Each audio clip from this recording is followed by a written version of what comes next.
Hi everyone, I'm Ashley, owner and designer at Kismet Crochet. For today's video tutorial, I'm going to be showing you how to make this super cute knit look crochet headband. The body of the headband is worked in Tunisian Knit Stitch, and if you've never tried Tunisian Crochet, or if you're a newbie, this is a perfect introductory project.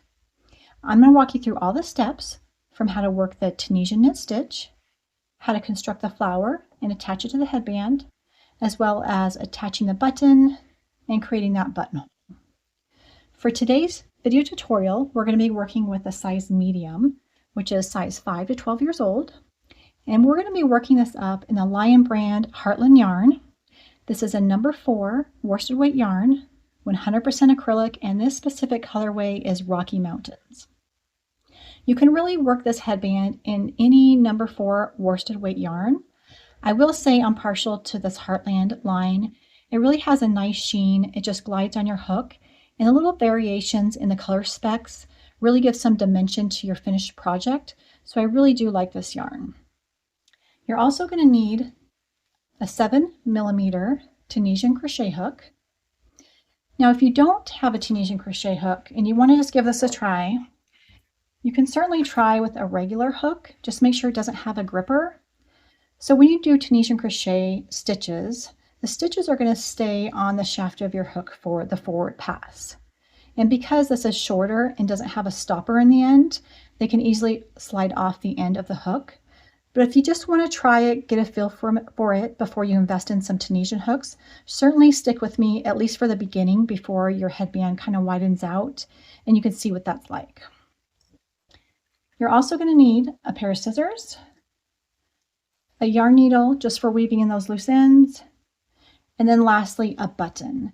Now I'd say for the button 7/8 inch to 1 inch max for that diameter of that button.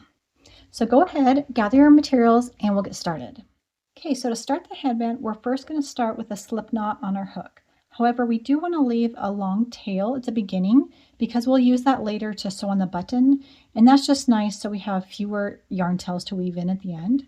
So leave about a 10 to 12 inch yarn tail before you start your slip knot. Create that knot on your hook.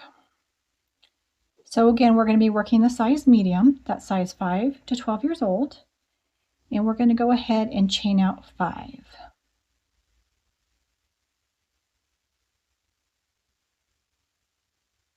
Okay, so once we have the 5 chains on our hook, we're going to work in the second chain from the hook, insert your hook, yarn over, and pull up a loop. Now for Tunisian crochet, the forward pass, we're going to keep the loops on the hook, and then on the closing passes, we'll work them off. So work down your chain, inserting your hook in each chain across, yarn over, pull up a loop, and go on to the next. Insert into the next chain, yarn over, pull up a loop, and into the last. So you should have 5 loops on your hook, 1, 2, 3, 4, 5. So now we're ready for the closing pass. So for the closing pass, for the first stitch, we always yarn over and pull through 1. Always just that first stitch on the left. After that, we yarn over, pull through 2, yarn over, pull through 2, yarn over, pull through 2, and one more time, leaving 1 loop on your hook. So there'll always be 1 loop remaining on your hook. And then this loop will be the first stitch loop of the next stitch, which you can see it lines up right there with that edge stitch. So that was our foundation row. Every time, regardless of what Tunisian stitch you use, you always have to establish a foundation row. So next will be row 1, and we're going to go and do Tunisian knit stitch in each stitch across. So again, it'll be 4 stitches because this 5th is already on our hook right there. To do Tunisian knit stitch, you see this bar right here. We're not going to go under it. That would be Tunisian simple stitch. We're actually going to go straight from front to back. And I'm going to pull this up so you can see it better in case you've never done this. So right here, you can see it kind of loops itself like that, like an inverted U. So we're going to go straight from front to back, right through there, coming through to the back. So between those 2 legs. It's a little tricky to see, but that's the first leg. It loops up. There's the second. Once you get going, you'll get a real feel for it and it'll be super easy. So from front to back, we could just go straight down, yarn over, pull up a loop, and then continue. Again, right here, you can see I'm going right between those two legs, yarn over, pull up a loop. So this is considered the forward pass. Again, straight from front to back, yarn over, pull up a loop. And in that last stitch as well, we're just going between those two legs, yarn over, pull up a loop. So again, we have 5 loops on our hook, 1, 2, 3, 4, 5, and we're going to be closing in the same fashion. Yarn over, pull through 1, and then yarn over, pull through 2 all the way across. There you go. So that's row 1, Tunisian knit stitch. You're going to work 2 more rows just like this with no increases. So again, front to back. Right here, now that I have a little bit going, you'll probably see it slightly better. Let's see. So here's the first leg, it loops through, and there's a second. So these legs right here, that's where we're going between. We're not going in the space. So if we were to go in the space between the stitches right there, that's a different stitch. That's actually Tunisian full stitch. We don't want to do that. So again, right between those legs, yarn over, pull up a loop. So do this for row 2 and row 3.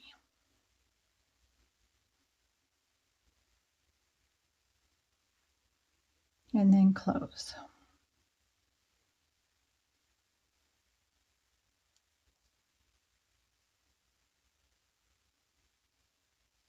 Okay, that's row 2 and 1 more.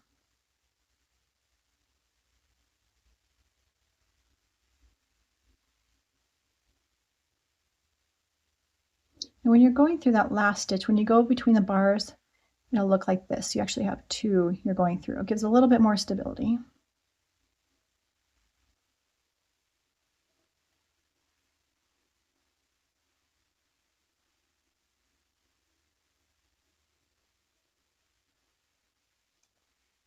Okay, so now we're on row 4, and this is going to be the first row we do an increase.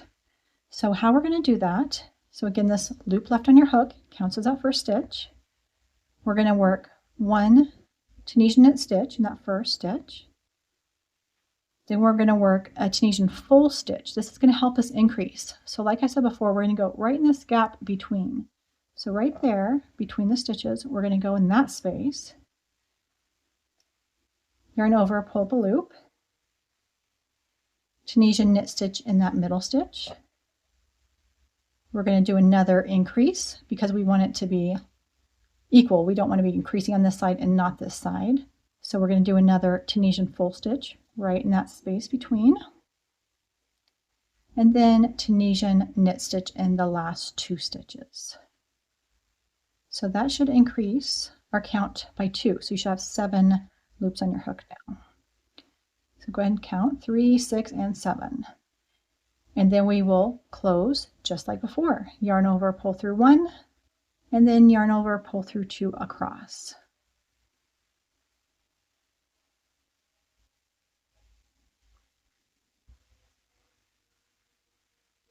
So that was our first increase round. You can see it gets a little wider. So for rows 5 through 7, we are just going to work a Tunisian knit stitch in each stitch across.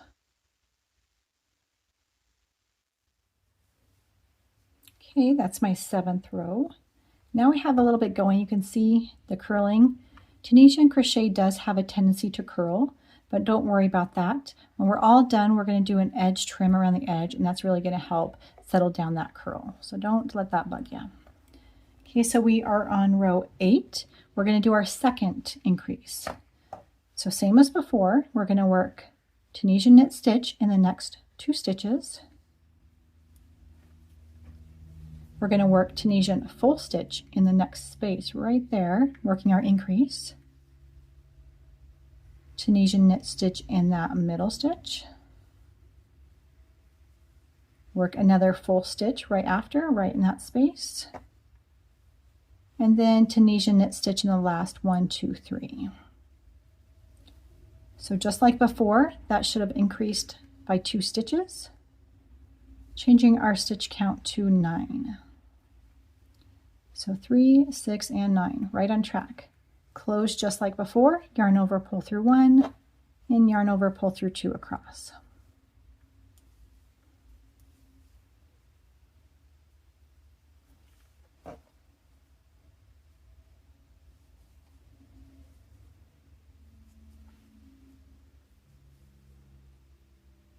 Okay, so for row 9 through row 11, we're going to work a Tunisian knit stitch in each stitch across.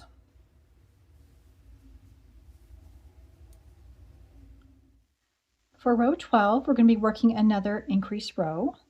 So work your Tunisian knit stitch in the first 3 stitches. 1, 2, 3. We're going to work an increase in the next space, so that's a Tunisian full stitch right in that space between the next stitch. Work a Tunisian knit stitch in that middle stitch. Work another increase, so that means a Tunisian full stitch in that space. And then Tunisian knit stitch in the last 4.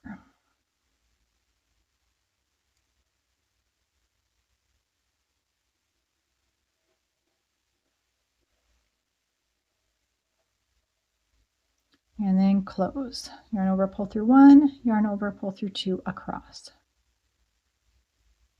I'm sorry, I forgot to mention, that should have taken your stitch count to 11.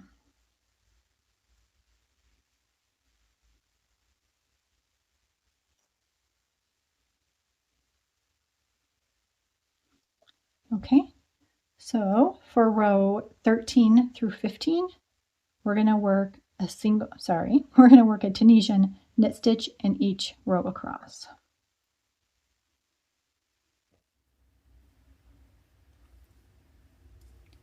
Okay, so that's the end of row 15.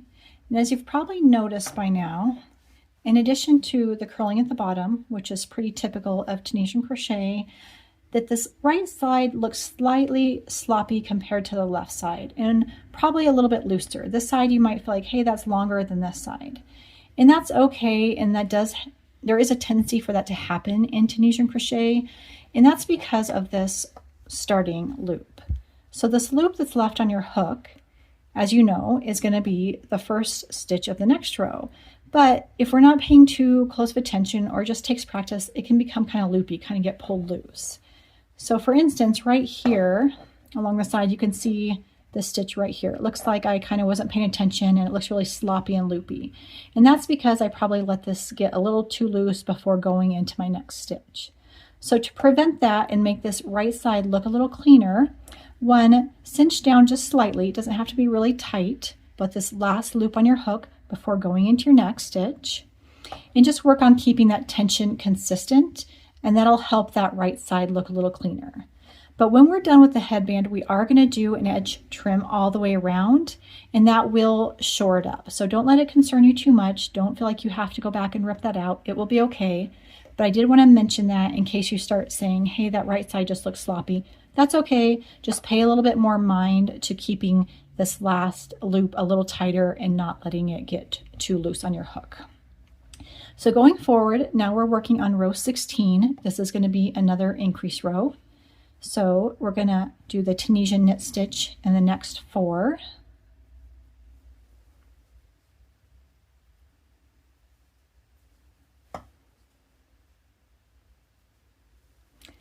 Work a Tunisian full stitch in this space right there. Tunisian knit stitch in that very middle stitch. Another full stitch in that next space. And that'll leave you doing Tunisian knit stitch in the last 5. 1, 2, 3, 4, 5.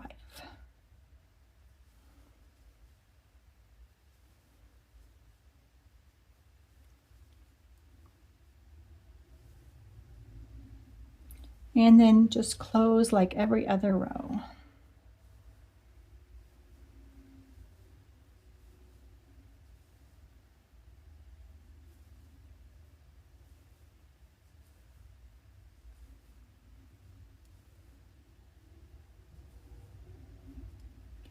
Okay, so row 17 through row 19, work a Tunisian knit stitch in every stitch across. And that, I'm sorry, I think I forgot to tell you again, that last row where we did the increases on row 16, that will take your stitch count to 13.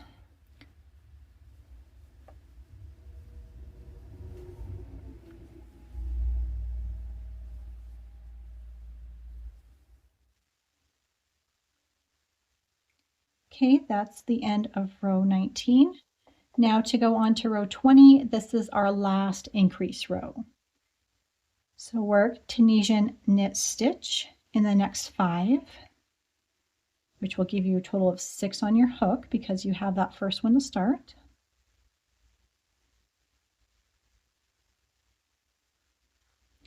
Work a full Tunisian full stitch in that next space.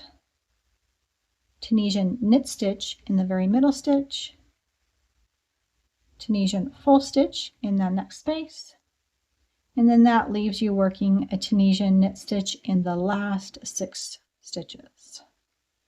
And that will bring your stitch count to 15, which is the stitch count we're going to be staying at for a while.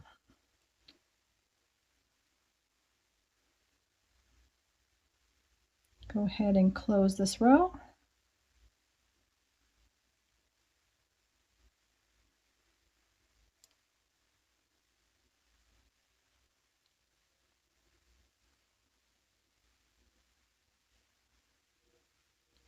So now for row 21 through row 66, we're just going to be working a Tunisian knit stitch in every stitch across. So we don't need to worry about any more increases. And what I like to do is get a couple stitches right there, and then go ahead and put a stitch marker marking. I just like to put that loop right there. So this is marking row 21. So we know where it starts because we're going to have several rows that just build that base of that headband, and then we don't have to count as we go. We can just keep mindlessly working up those rows of Tunisian knit stitch. So work up until you get through row 66, and then meet back up with me, and I'm going to show you how to start working your decreases.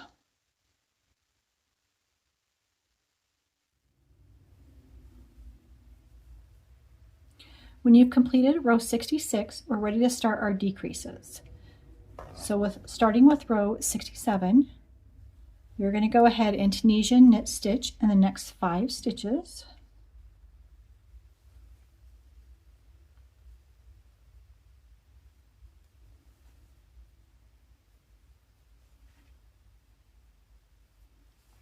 So that's a total of 6 on your hook because remember we started with that first loop, counting as the first stitch. We're going to skip the next stitch and work a Tunisian knit stitch in that middle stitch. Again, skip the next stitch and then work Tunisian knit stitch in the next 6, which will actually be the last 6.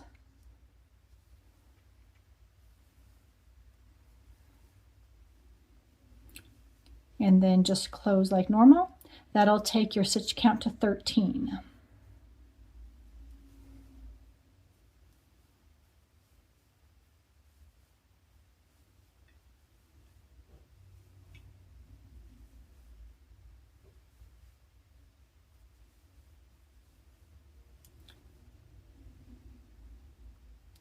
For rows 68 through 70, you're going to work just a Tunisian knit stitch in each stitch across.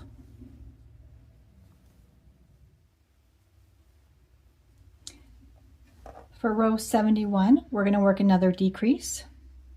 So Tunisian knit stitch in the next 4. That will bring it to 5 loops on your hook. Skip the next stitch. Tunisian knit stitch in the middle stitch. Again, skip the next stitch and Tunisian knit stitch in the last 5. This is going to take your stitch count down to 11. 2, 4, 6, 8, 10, 11. And then you're just going to close like you would every other row.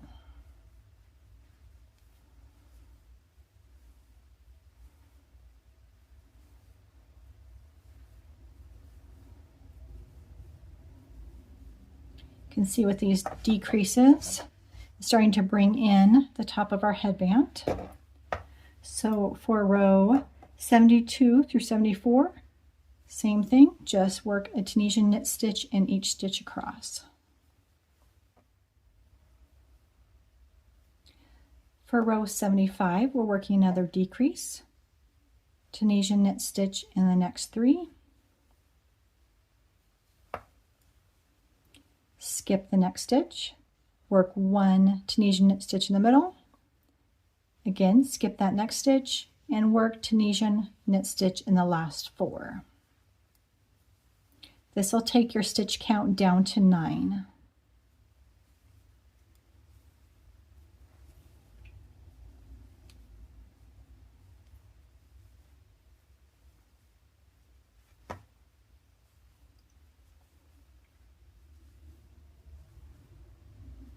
For rows 76 through 78, work a Tunisian knit stitch in each stitch across. For row 79, another decrease. Work Tunisian knit stitch in the next 2 stitches. Skip the next stitch. Work a Tunisian knit stitch in that middle stitch. Skip the next stitch, and then Tunisian knit stitch in the last 3.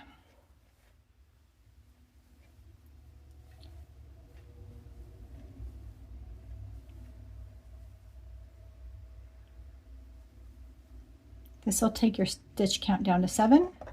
And for rows 80 through 82, work a knit stitch in each stitch across. So for row 83, we're going to be working our very last decrease. So go ahead and work a knit stitch in that first stitch, skip the next, work a Tunisian knit stitch in the middle stitch, skip the next, and Tunisian knit stitch in the last 2. That's going to take our stitch count down to 5, which is what we want for the end. Go ahead and close these. For row 84, a single knit stitch in each stitch across, keeping it at a stitch count of 5. And then for row 85, I'm sorry, this is row 84, so for row 85, the next row, we're going to work that buttonhole. So what we do for that is we're going to work a knit stitch into that first stitch. We're going to skip the middle stitch and work a knit stitch in the last 2. Now when we close that, we're going to yarn over, pull through 1, just like we regularly would. Yarn over, pull through 2. Now we're coming to that skip stitch, so we're going to chain 1, and then yarn over, pull through 2, and yarn over, pull through those last 2. There's our buttonhole right there. And we're going to work one more row of regular Tunisian knit stitch. So knit stitch in that first stitch. We're going to Tunisian full stitch in that space. And then knit stitch in those last 2 stitches. And then close.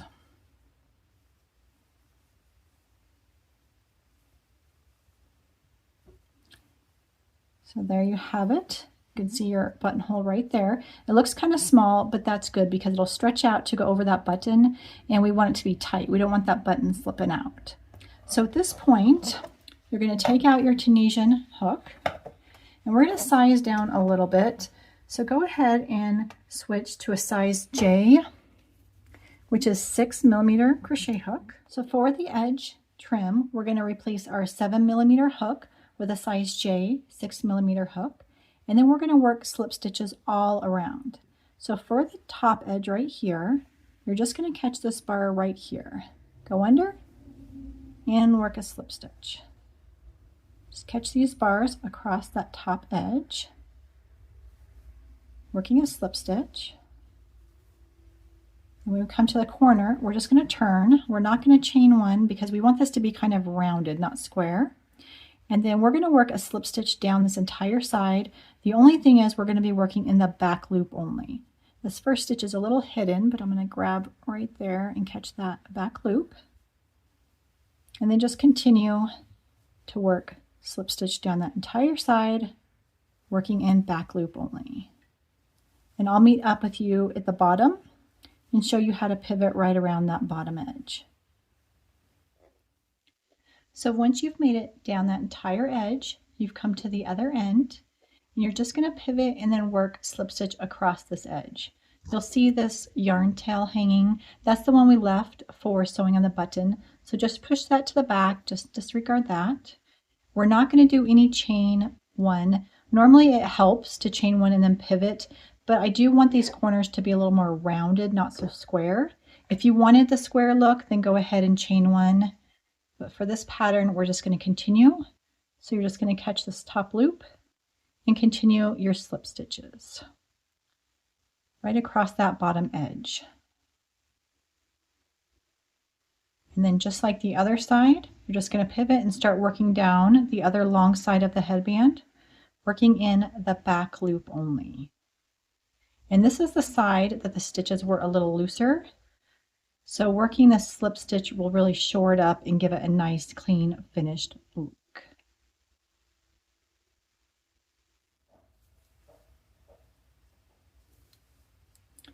Okay, when you've made it completely down the other side, you're going to slip stitch in that very first stitch where you started. And take your yarn and break it. And then just pull through. Go ahead and take that yarn tail, put it on your yarn needle, and then just turn to the back. Take this into the back, and then flip it to the back, and then we're going to just weave in that loose end.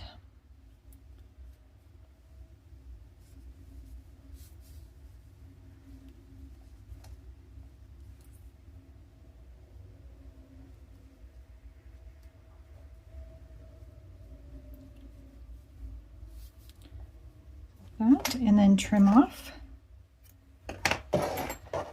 So you can see how doing that slip stitch edge trimming, it really shored it up and just gave the headband a nice clean look. On this side you can see our buttonhole right there. And now on the other end we have our yarn tail for sewing on the button. So my yarn needle is going to be too big to go through the specific button I chose. So if you run into that, just use a little bit smaller needle. Just thread your yarn tail onto that needle.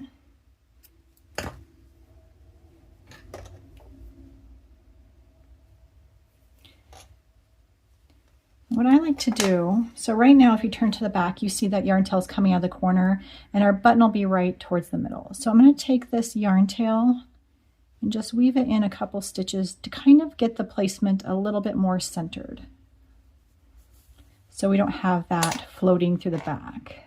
Just a long strand. So that's better.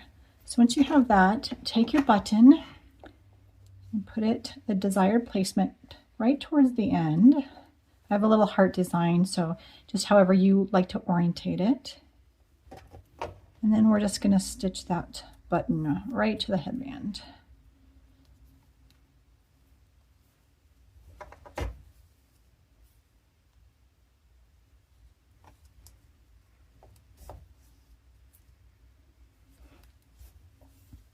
Okay, once you have that, just turn to the back.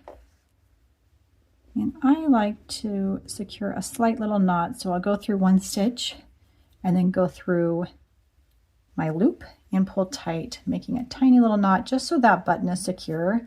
It doesn't start to pull loose. And then you can just weave in this loose end as well.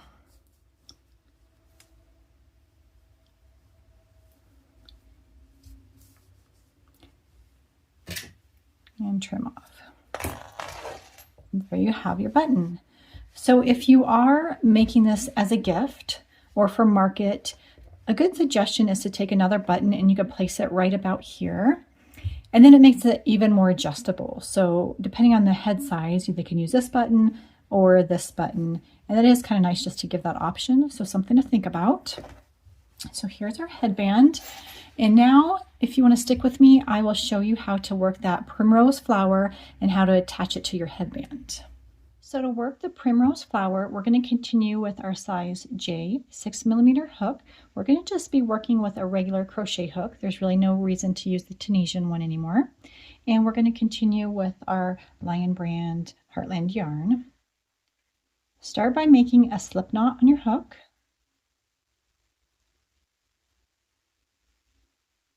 And then chain 4. After your 4th chain, slip stitch in that first chain to form a ring. So now chain 4, and then we're going to work a single crochet into the ring. It's a little hard to see right now, but once we get this first one in, it'll be much easier. There's our first single crochet. We can also pull this yarn tail to tighten that first slip knot we started with. Okay, from here on out we're going to chain 3 and then single crochet into the ring. Chain 3 and single crochet into the ring. So these are starting to make our petals, and we're going to have a total of 6. So there's 3. We're going to chain 3, create another by single crocheting into the ring. Now you can see we've come around to the other side, but you can just take this and slide it like this in that ring and see how much room that freed up on the other side to work our additional petals.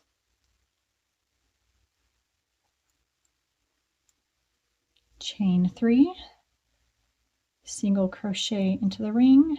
So that's 1, 2, 3, 4, 5.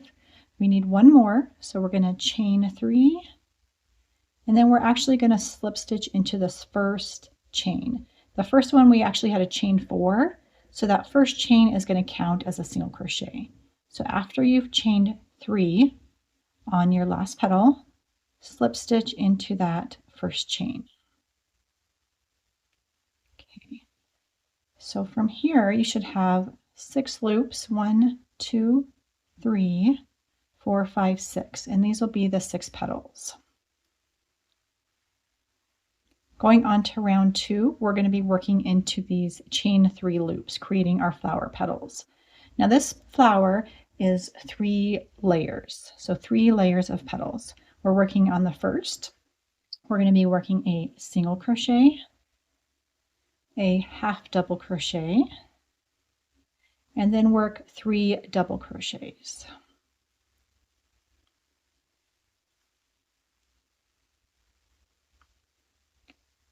At that point, you might need to take your petal and pull it to the side, increasing the room right there to work the rest. We'll work 1 half double crochet and then 1 single crochet. So right there, that's going to be our pattern for a petal for round 2. Jump right to the next petal, which is going to be this next chain 3 space. Work a single crochet, a half double crochet, 3 double crochet,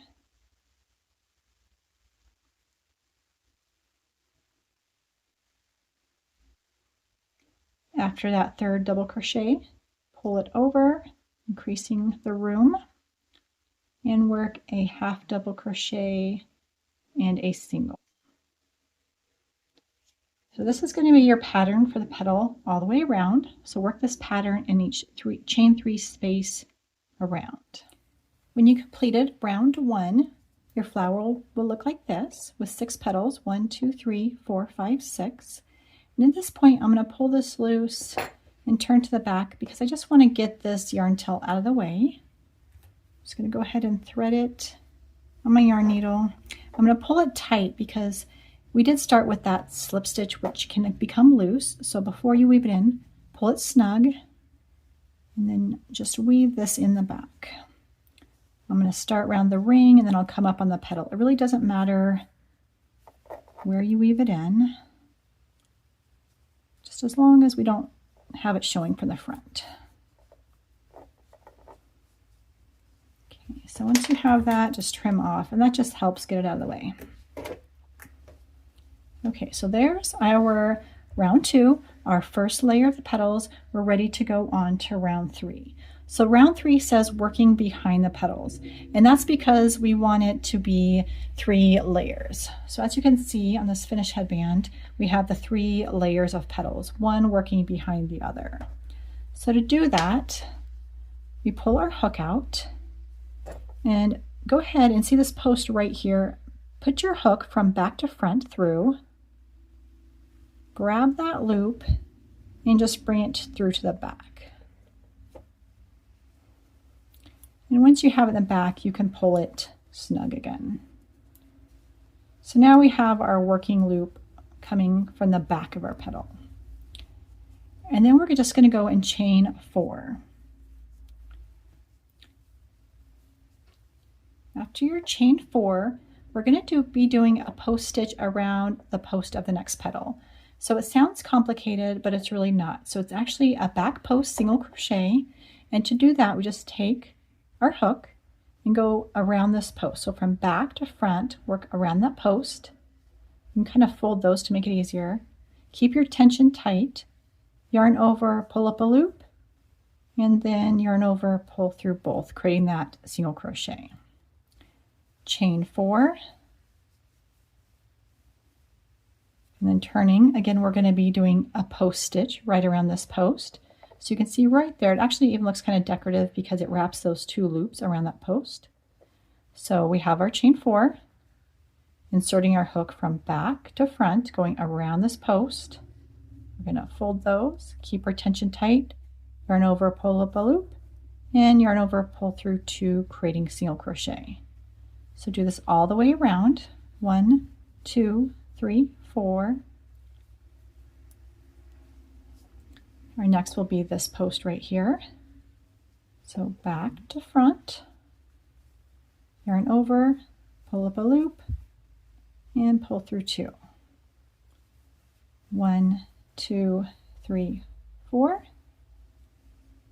We're going to be going around this post here.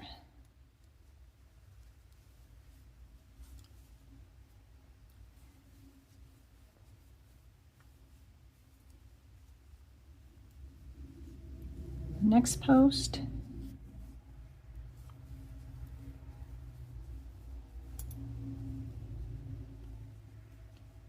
Okay, we have a post right here. And single crochet. And that should be the last. To double check, we can pull it out and count. Going from the back, we should also have 6, just like before. So 1, 2, 3, 4, 5, 6.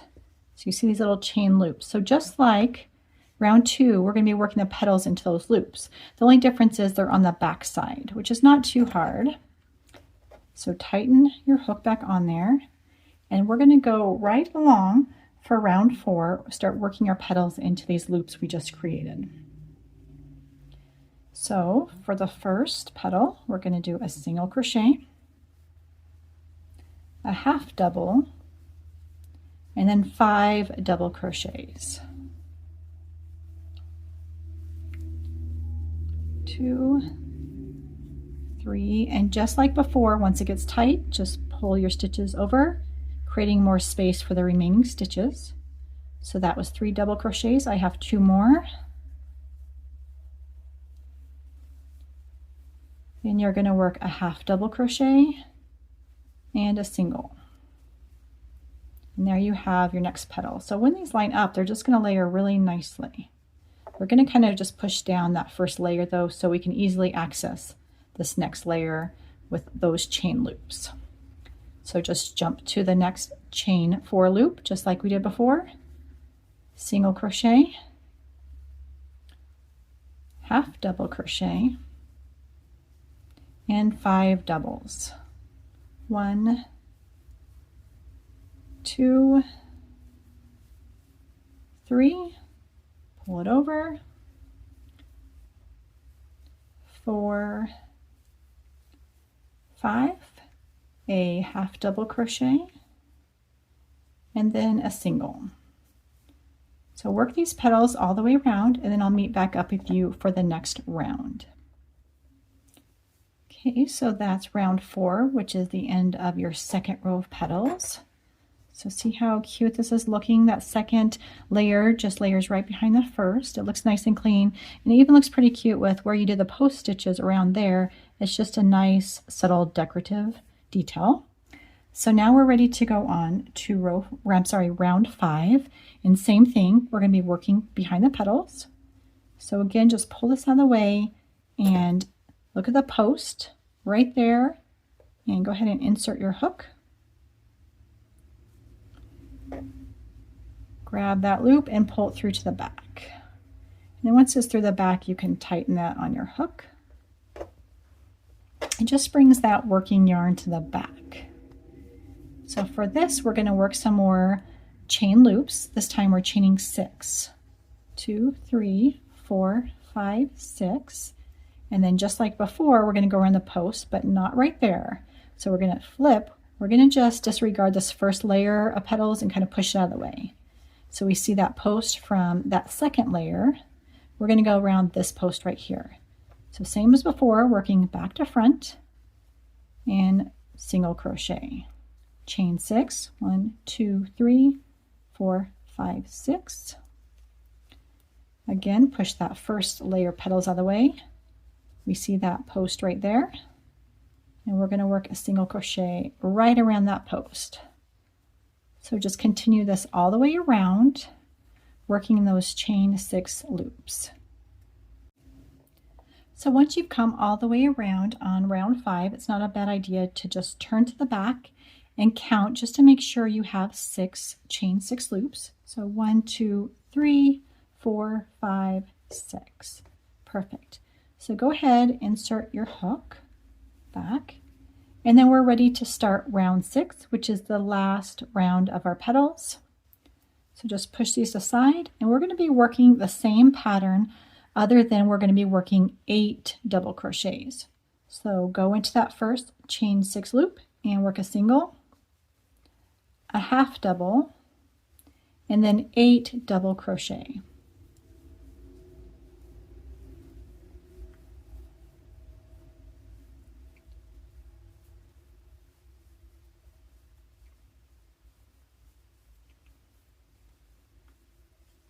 And again, just like before, when you run out of room, just take your stitches and slide them to the right, freeing up more room.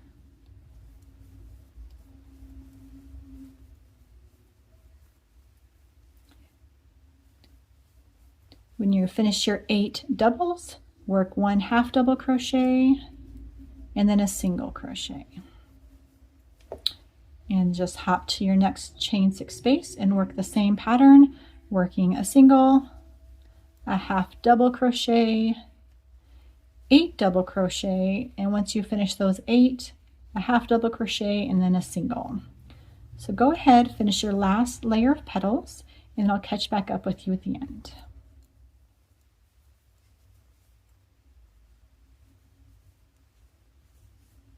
Okay, once you've completed that last petal, go ahead and just slip stitch to that first stitch on the next petal, and then take your yarn and break it, leaving a decent yarn tail, and pull through.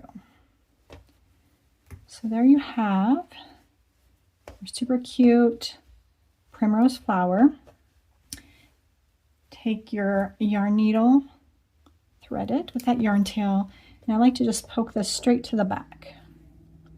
And now we're ready to attach this flower to the headband.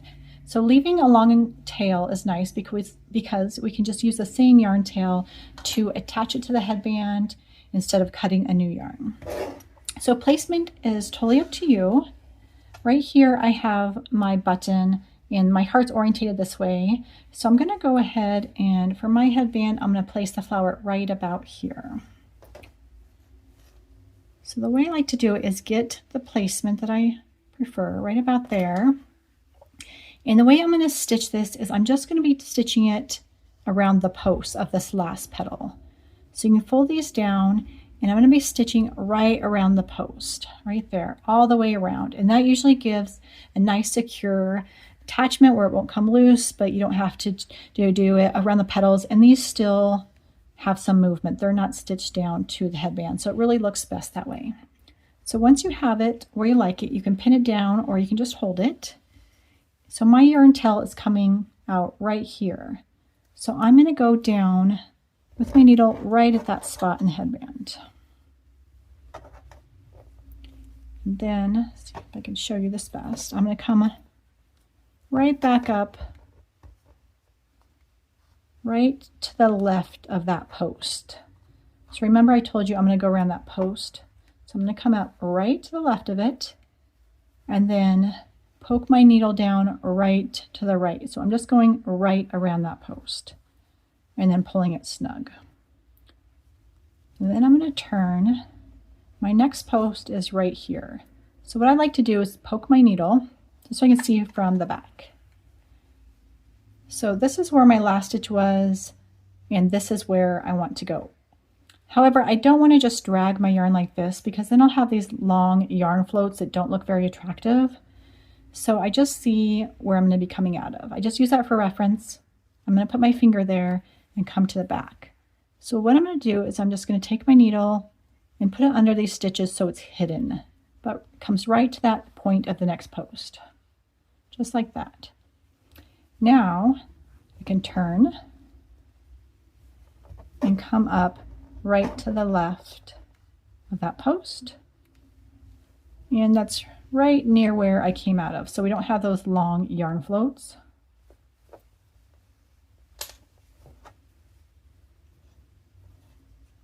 I'm going to hold this better so maybe you can see it. Okay, so I just came up right here to the left of that post, and then I'm going to take my needle and poke it right down to the right, coming through to the back, and I'm going to pull that pretty tight and snug, just like that. So see, you can't see those yarn floats. It looks nice and clean. So I'm going to continue, and my next post is going to be right here.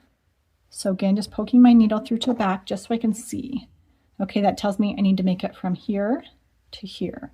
I'm going to put my finger, take out my needle, and then just go under these stitches just so that is hidden. Okay, and I can go up to the front, right to the left of that post.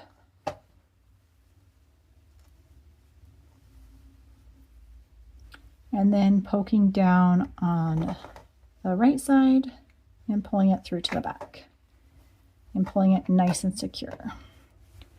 So right here, the back, you see how clean that looks. There's no floating yarns. And then right now we have 3 posts attached. But you can see it's attached nice and snug, but yet it still gives movement for these petals, so it just looks really good. So go ahead and finish attaching the last post, and then I'll meet up with you at the end to tie that off. Okay, I just finished sewing in that last post. So now our flower is completely attached. Just go ahead and go to the back and then weave in these loose ends. And I like to just go back and forth a few times right under where that flower be located. And just hide that so you don't see it.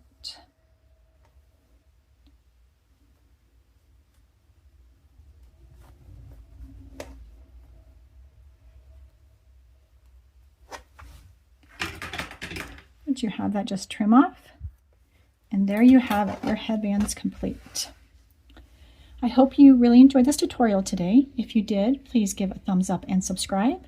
If you're interested in purchasing the PDF for this pattern, which does include multiple sizes from size 1-year-old to adult, I will have that linked in the description below. And if you love the Tunisian crochet, you want to challenge yourself, I also do have a Tunisian headband pattern with a cable design in the middle. I'll have that linked in the description below.